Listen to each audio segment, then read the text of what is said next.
Hello everyone, welcome to my channel scarcity budget. My name is Dharmendra Sadani and Sarkari budget की इस video में हम आज बात करेंगे सरकारी बजट के स्ट्रक्चर की।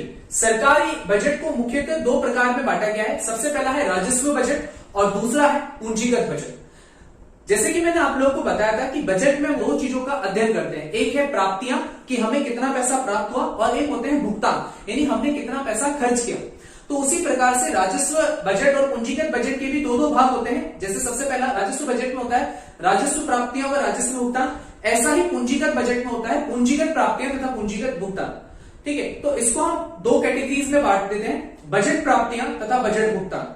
बजट प्राप्तियों में हम दो प्रकार की प्राप्तियों की बात करेंगे, राजस्व प्राप्तियों और पूंजीगत प्राप्तियों की। और बजट भुगतानों में हम दो भुगतानों की बात करेंगे, राजस्व भुगतान व पूंजीगत भुगतान। बजट प्राप्तियों के दो प्रकार होते हैं, सबसे पहला होता है राजस्व प्राप्तियां और दूसरी होती है पूंजीगत प्राप्तियां। अब सरकार को पैसा प्राप्त तो हो रहा है, लेकिन सरकार इसको दो कैटेगरी से क्यों बांट रही है? ये अर्थात कुछ प्राप्तियों को सरकार राजस्व प्राप्तियों में रख रही है तथा कुछ जो प्राप्तियां हैं वो सरकार की पूंजीगत प्राप्तियों में रखी जाती है, ऐसा क्यों?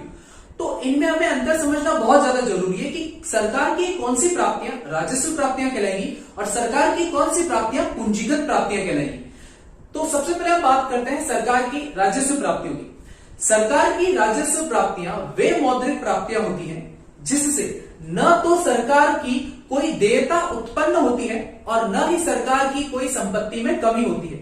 अर्थात सरकार की राजस्व प्राप्तियां वे मौद्रिक प्राप्तियां होती हैं जिससे न तो सरकार का कोई दायित्व बढ़ जाएगा, न तो लायबिलिटी बढ़ जाएगी और न ही सरकार की संपत्तियों में क्या हो जाएगी, कमी। न तो दायित्व बढ़ेंगे और न ही संपत्तियों में क्या होगी, कमी होगी। ठीक है, तो ये होती है सरकार की राजस्व प्राप्तियां। सरकार की राजस्व प्राप्तियों में मुख्यतः दो प्रकार की प्राप्तियां शामिल की जाती हैं। पहली होती है कर प्राप्तियां और दूसरी होती है गैर कर प्राप्तियां। कर प्राप्तियों का मतलब होता है कि सरकार को टैक्स के थ्रू जो पैसा मिला वो सरकार की कर प्राप्तियां होती हैं, और सरकार को कर के अलावा जो राजस्व प्राप्तियां मिलती हैं उन्हें कहते हैं गैर कर प्राप्तियां। तो वन बाय वन हम इसे समझेंगे। सबसे पहले हम बात करते हैं सरकार की कर प्राप्तियों की। कर अर्थात टैक्स। टैक्स एक अनिवार्य भुगतान होता है जो परिवार क्षेत्र द्वारा या उत्पादन क्षेत्र द्वारा सरकार को अनिवार्य रूप से देना पड़ता है। अर्थात कर एक ऐसा भुगतान है जो परिवार क्षेत्र यानी हम लोगों द्वारा तथा उत्पादन क्षेत्र द्वारा यानी जितने भी इंडस्ट्रीज हैं, जितने भी उद्योगपति हैं, उनको सरकार को देना पड़ता है। एक कंपलसरी पेमेंट होता है जो सरकार को पे करना पड़ता है हम सभी को। ठीक है, तो सरकार को कर के थ्रू, हमारे लिए तो कर क्या है, भुगतान है, लेकिन सरकार के लिए तो वो क्या हो गया, प्राप्ति हो गया ना। तो देखो, जब सरकार को टैक्स के थ्रू पैसा मिलेगा, जब सरकार को टैक्स के थ्रू आय मिलेगी, तो क्या सरकार की कोई दायित्व उत्पन्न हो रहा है क्या? नहीं, न तो सरकार का कोई दायित्व उत्पन्न हो रहा है और न ही सरकार की कोई संपत्ति कम हो रही है। इसलिए जो कर है वो सरकार की राजस्व प्राप्ति का एक पार्ट है। ठीक है, तो कर के विभिन्न प्रकार होते हैं, जैसे प्रगतिशील कर, प्रतिगामी कर, मूल्य वृद्धि कर तथा विशिष्ट कर। उसके बाद आता है प्रत्यक्ष कर और एक आता है अप्रत्यक्ष कर। ठीक है, सबसे पहले हम बात करते हैं प्रगतिशील कर की। प्रगतिशील कर दैट मीन्स प्रोग्रेसिव टैक्स, अर्थात एक ऐसी कर प्रणाली जिसमें आय में वृद्धि के साथ साथ यदि कर की दर में भी वृद्धि हो रही है तो उसे प्रगतिशील कर प्रणाली कहा जाता है। अर्थात जैसे जैसे हमारी आय बढ़ेगी वैसे वैसे हमारी कर की दर भी बढ़ेगी, टैक्स की रेट भी बढ़ रही है। ठीक है, और जैसे जैसे हमारी आय कम हो रही है वैसे वैसे टैक्स की रेट भी क्या हो रही है, कम हो रही है। तो वो होती है प्रगतिशील कर प्रणाली। दूसरा है प्रतिगामी कर प्रणाली। प्रतिगामी कर प्रणाली मुख्यतः विकसित देशों में ज्यादा प्रचलित है, जिसमें क्या होता है कि इसमें आय व कर की दर के मध्य ऋणात्मक संबंध पाया जाता है। अर्थात जैसे जैसे आपकी आय बढ़ेगी तो वैसे वैसे टैक्स की रेट बढ़ेगी नहीं, उल्टा घटती जाएगी। यानी अगर आप ज्यादा पैसे कमा रहे हो तो आपकी टैक्स रेट कम लगेगी, अगर आप कम पैसे कमा रहे हो तो आपको टैक्स रेट ज्यादा पे करना पड़ेगा, है ना। लेकिन प्रगतिशील में ऐसा नहीं था। प्रगतिशील में अगर आपकी इनकम कम है तो टैक्स की रेट कम होगी, अगर आपकी इनकम ज्यादा है तो आपकी टैक्स रेट भी क्या हो जाएगी, ज्यादा हो जाएगी, जो इंडिया में चलती है। प्रगतिशील कर प्रणाली का प्रयोग भारत में किया जाता है, परंतु जो विकसित देश हैं जैसे कि अमेरिका है, जापान है, वहां मुख्यतः प्रतिगामी कर प्रणाली का प्रयोग किया जाता है। प्रतिगामी मीन्स रिग्रेसिव टैक्स सिस्टम। उसके बाद आता है मूल्य वृद्धि कर that means value added tax. मूल्य वृद्धि कर से अभिप्राय उस कर से होता है जो वस्तुओं के मूल्य वृद्धि पर लगाया जाता है। जब भी किसी वस्तु का निर्माण होता है तो उसके निर्माण के थ्रू जब उसको कच्चे माल से तैयार माल में बदला जाता है तो वह जो वस्तु है वो अलग अलग प्रक्रिया से गुजरती है, और उस अलग अलग प्रक्रिया से गुजरने पर उसके मूल्यों में वृद्धि होती है तथा प्रत्येक मूल्य वृद्धि पर एक टैक्स लगा दिया जाता है जिसे कहते हैं मूल्य वृद्धि कर। वैल्यू एडेड टैक्स, इसे वेट भी कहा जाता है, जो अभी नहीं लगता है, ये अभी जीएसटी के अंदर इंक्लूड हो चुका है। ठीक है, तो ये मूल्य वृद्धि कर होता है, इसको हम किसी नेक्स्ट वीडियो में हम अच्छे से समझेंगे।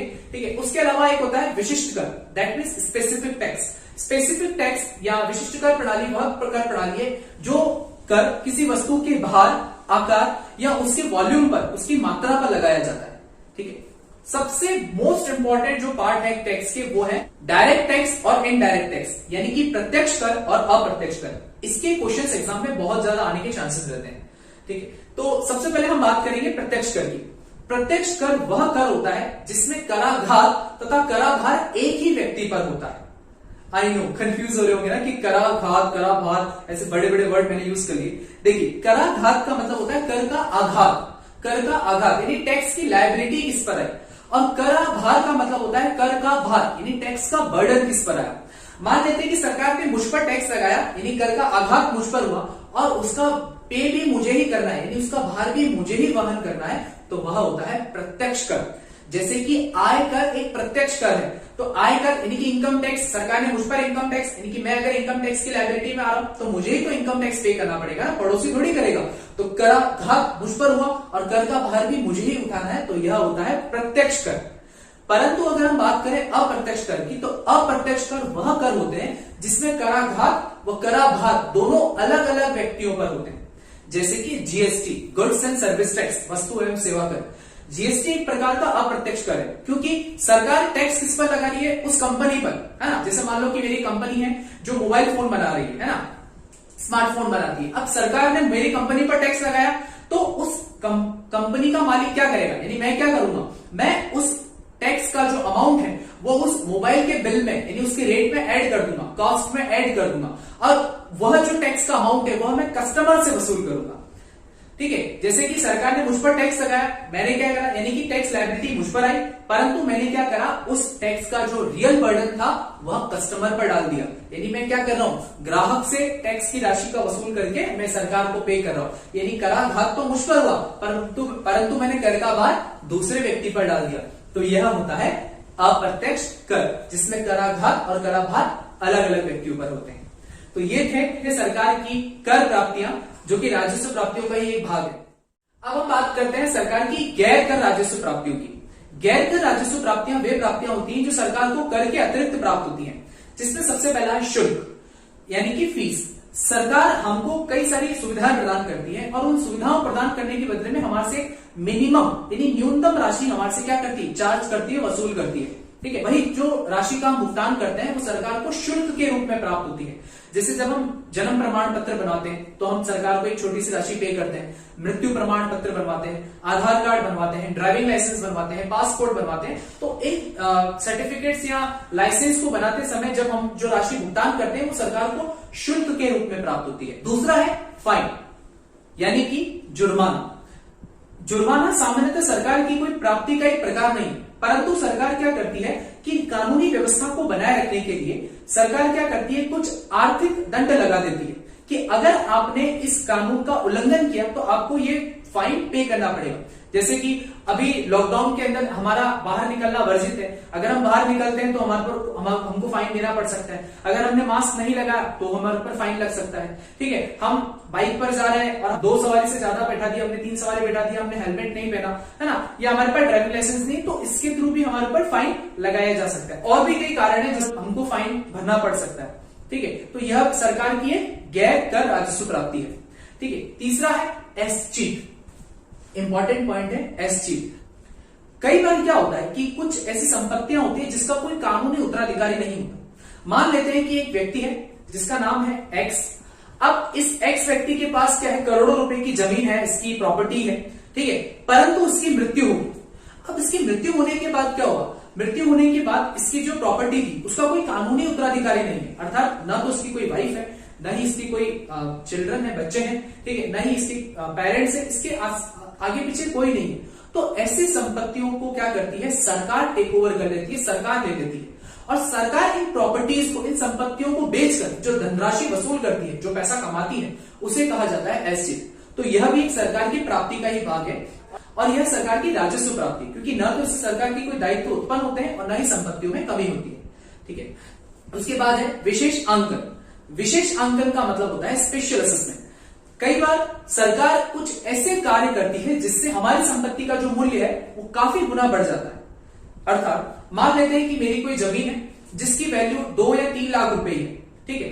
अब जिस एरिया के अंदर मेरी जमीन थी वहां सरकार ने क्या करा, अच्छे रोड बनवा दिए, नालियों की व्यवस्था करवा दी, रोड लाइट लगवा दी, ठीक है, आसपास में विभिन्न प्रकार की सुविधाएं प्रदान कर दी, जिससे क्या हुआ कि जो मेरी प्रॉपर्टी 2 या 3 लाख रुपए की थी उसकी वैल्यू अब मेरी 12 से 15 लाख रुपए हो गई, ठीक है। तो सरकार के किसी विकासशील कार्य से मेरी संपत्ति का मूल्य अगर बढ़ता है तो मुझे न्यूनतम धनराशि का भुगतान सरकार को करना पड़ेगा, न्यूनतम राशि का भुगतान सरकार को करना पड़ेगा। यही होता है विशेष आंकलन, स्पेशल असेसमेंट कहते हैं इसको। उसके बाद सरकार को दान या अनुदान से भी कई पैसा प्राप्त होता है, तो यह भी सरकार की एक राजस्व प्राप्ति का ही भाग है। तथा सरकारी उद्योगों से आए, सरकार के विभिन्न सारे उद्योग होते हैं, जैसे गेल है, IOCL है, ठीक है, इंडियन रेलवे है। तो इन सारे सरकारी उद्योगों से सरकार को जो धनराशि प्राप्त होती है यह सरकार की राजस्व प्राप्तियों का ही भाग है। अब हम बात करेंगे सरकार की पूंजीगत प्राप्तियों की। सरकार की पूंजीगत प्राप्तियां वे मौद्रिक प्राप्तियां होती हैं जिससे या तो सरकार का दायित्व बढ़ जाएगा या फिर सरकार की संपत्ति क्या हो जाएगी, कम हो जाएगी। मैं फिर से दोहरा रहा हूं, या तो सरकार के दायित्व बढ़ जाएंगे या फिर सरकार की संपत्ति क्या हो जाएगी, कम हो जाएगी। जबकि राजस्व प्राप्तियों में मैंने क्या बताया था कि न तो सरकार का कोई दायित्व बढ़ेगा और न ही सरकार की कोई संपत्ति कम होगी, लेकिन यहां पर कुछ भी हो सकता है। पूंजीगत प्राप्तियों में या तो दायित्व बढ़ जाएंगे या फिर संपत्ति में क्या हो जाएगी, कमी हो जाएगी। जैसे मान लेते हैं सरकार ने क्या कर रखा है, RBI से पैसा लोन लिया, सरकार को विकास के लिए RBI से सरकार ने पैसा लोन लिया, उधार लिया। तो सरकार ने जब पैसा उधार लिया तो सरकार को पैसा तो मिला, प्राप्ति तो हुई, परंतु अगर आप इससे उधार लेते हो तो आपके क्या बढ़ जाते हैं, दायित्व बढ़ जाते हैं ना, लायबिलिटी बढ़ जाती है। तो सरकार ने जब RBI से पैसा उधार लिया तो उस समय क्या हुआ, प्राप्ति तो हुई परंतु सरकार के दायित्व बढ़ गए। इसलिए यह जो उधार है, यह जो ऋण है, यह ऋण सरकार की पूंजीगत प्राप्तियों का एक भाग है, न कि राजस्व प्राप्तियों का, ठीक है। तो जब सरकार RBI से या विश्व बैंक से या अंतरराष्ट्रीय मुद्रा कोष से जब ऋण लेगी तो यह सरकार की पूंजीगत प्राप्तियों का भाग है, ठीक है। दूसरा है ऋणों की वसूली। जब हम किसी से लोन लेते हैं, जब किसी से हम लोन लेते हैं, जैसे मान लीजिए कि मैंने आपसे लोन लिया, तो जब मैंने आप लोगों से 1 लाख रुपए का लोन लिया तो मेरे लिए तो वो दायित्व है, लेकिन आप लोगों के लिए वह क्या है, आप लोगों के लिए वह है संपत्ति। तो अगर आपने मान लो मुझसे ऋणों की वसूली कर दी, ऋणों की क्या कर दी, वसूली कर दी, वापस से मेरा जो ऋण है मैंने आपसे लिया था मैंने वापस आपको चुका दिया, तो इससे मेरे दायित्व कम हो गए और आपकी क्या कम हो गई, संपत्तियां कम हो गई, ठीक है। इसको हम इस तरीके से भी समझ सकते हैं कि मान लेते हैं कि अब सरकार ने किसी को लोन दिया, सरकार ने किसी को लोन दिया, मान लेते हैं कि सरकार ने किसी उद्योग को लोन दिया, मान लेते हैं 1 करोड़ रुपए का लोन दिया। अब जब सरकार ने लोन दिया तो उस उद्योग के लिए तो 1 करोड़ रुपए का क्या हो गया, दायित्व हो गया, क्योंकि उस उद्योग को सरकार को वापस पैसा चुकाना पड़ेगा, ठीक है। परंतु सरकार के लिए वह संपत्ति हो गई, सरकार के लिए वह क्या होगी, संपत्ति होगी, एसेट्स होगी, क्योंकि सरकार ने एक तरीके से पैसा उधार दिया, मतलब निवेश कर दिया। अब जब सरकार उस ऋणों की वसूली करेगी, यानी जब वो ऋण वापस ले लेगी, सरकार अपना पैसा वापस से ले लेगी, तो इससे क्या होगा, उस उद्योगपति का दायित्व कम हो जाएगा और सरकार के लिए क्या हो जाएगी, संपत्तियां कम हो जाएगी। अर्थात जब सरकार ऋणों की वसूली करेगी तो इससे सरकार की क्या कम हो जाती है, संपत्ति कम हो जाती है। और पूंजीगत प्राप्तियां वे प्राप्तियां होती हैं जिससे या तो सरकार का कोई दायित्व बढ़ जाए या संपत्तियों में क्या हो जाए, कमी हो जाए, ठीक है। और अंतिम है विनिवेश, दैट मींस डिसइन्वेस्टमेंट। विनिवेश को हम निजीकरण भी कह सकते हैं कि जब सरकार अपनी प्रतिभूतियां, अपने शेयर्स, अपने बॉन्ड्स को निजी व्यक्तियों को बेच देती है, मतलब पहले जो बॉन्ड्स थे, जो शेयर्स थे, वो सरकार की कंपनी के थे, वो सरकार के नियंत्रण में थे, लेकिन अब सरकार ने क्या करा, उन शेयरों को, उन शेयर्स को, उन अंशों को, उन बॉन्ड्स को क्या कर दिया, बेच दिया। बेचने से क्या होगा, बेचने से क्या होगा, सरकार को पैसा तो मिलेगा लेकिन सरकार की संपत्तियां क्या हो जाएगी, कम हो जाएगी। यह सरकार की एक पूंजीगत प्राप्ति, ठीक है। तो विनिवेश से क्या होता है, मैं विनिवेश को एक और एग्जांपल के थ्रू समझाता हूं कि मान लेते हैं कि एक सरकारी स्कूल है, ठीक है। अब ये सरकारी स्कूल है तो इस सरकारी स्कूल पर किसका नियंत्रण है, ऑब्वियसली सरकार का नियंत्रण होगा। मान लेते हैं कि सरकार ने पूरे स्कूल को बेच दिया, इस पूरी प्रॉपर्टी को बेच दिया। बेचने से क्या होगा कि सरकार को पैसा तो मिलेगा लेकिन सरकार की जो संपत्ति है वो संपत्ति कम हो जाएगी, और अगर संपत्ति कम हो रही है तो वह सरकार की पूंजीगत प्राप्तियों का एक भाग होता है। आई होप आपको ये वीडियो अच्छा लगा होगा। अगर ये वीडियो अच्छा लगा हो तो प्लीज इसे लाइक करें और अपने फ्रेंड्स के साथ शेयर करें। Okay, thank you guys, thank you so much.